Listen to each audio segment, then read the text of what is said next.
The FIFA World Cup, global football's pinnacle, is undergoing its most radical transformation in decades. From the familiar 32-team format we've known since 1998, the 2026 tournament across the USA, Canada, and Mexico explodes to a monumental 48 teams.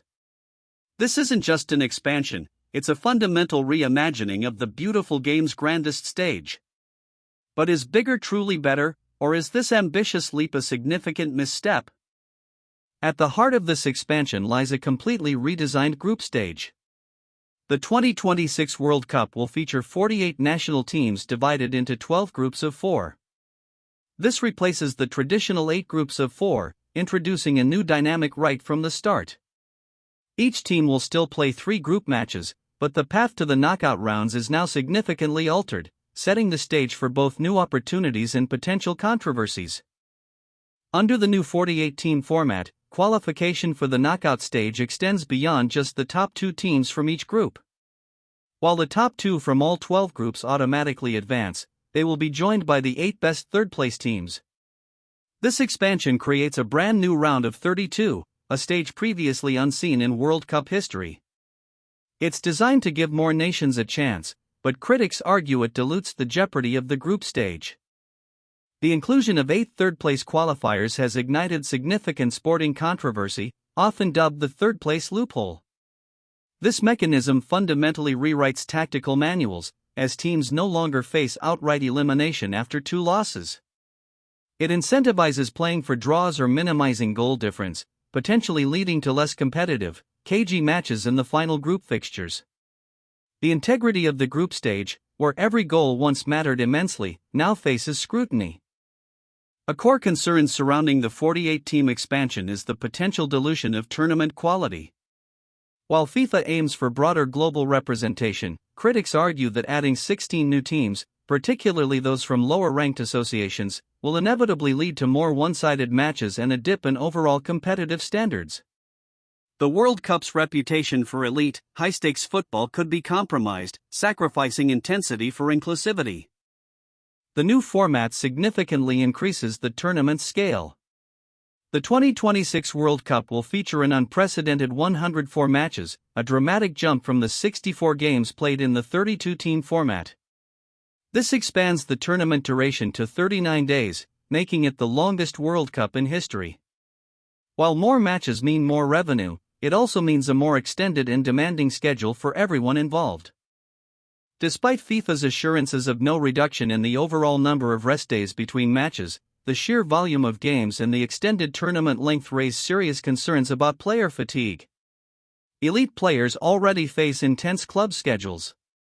The longer World Cup, combined with increased travel across 3 vast host nations for some teams, could push athletes to their physical and mental limits, potentially impacting performance and increasing injury risk.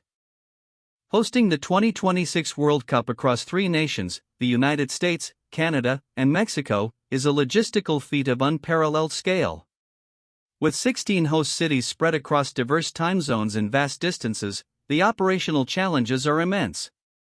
Coordinating travel, security, and accommodation for 48 teams, their staff, and millions of fans across such a wide geographical area presents a monumental undertaking, pushing infrastructure to its limits. The expansive geography of the North American hosts means significant travel for teams and fans. Unlike compact host nations, teams may face extensive domestic flights between matches, contributing to player fatigue and increasing logistical complexity. FIFA aims for travel clusters to mitigate this, but the reality for some nations will still involve considerable distances, adding another layer of challenge to an already demanding schedule. The primary catalyst behind the 48-team expansion is, unequivocally, financial gain. More teams mean more matches, more broadcast rights, more sponsorship opportunities, and ultimately, vastly increased revenue for FIFA. Critics openly state it's all for the money, suggesting that sporting integrity and player welfare have taken a backseat to the pursuit of maximizing profits from football's premier tournament. The expansion is a commercial gamble designed for a bigger bottom line. The shift to 48 teams marks the first expansion since France 1998, which saw the World Cup move from 24 to 32 teams. That 32-team format delivered decades of competitive, iconic moments. The new 48-team structure aims to offer more global representation, granting outsiders a better chance of making it beyond the group stage. While noble, it begs the question, does expanding participation necessarily equate to improving the overall spectacle? Let's compare the fundamental differences. The 32-team format had 8 groups of 4, with 64 matches, and only the top 2 advanced to the round of 16. The jeopardy was immediate and intense. The 48-team setup, with 12 groups of 4, 104 matches, and 8 third-place qualifiers, dramatically changes the incentive structure. While it offers more opportunities for smaller teams, it also introduces less jeopardy into the initial stages, potentially altering the very essence of competitive play. So, is the 48-team World Cup a mistake? The analysis reveals a complex picture. While offering wider global participation and greater financial returns, these come at a potential cost: diluted quality, compromised sporting integrity with the third-place loophole, exacerbated player fatigue, and unprecedented logistical challenges. The expansion is a gamble on a bigger is better philosophy, but the true test of this massive transition will be played out on the pitches of North America in 2026.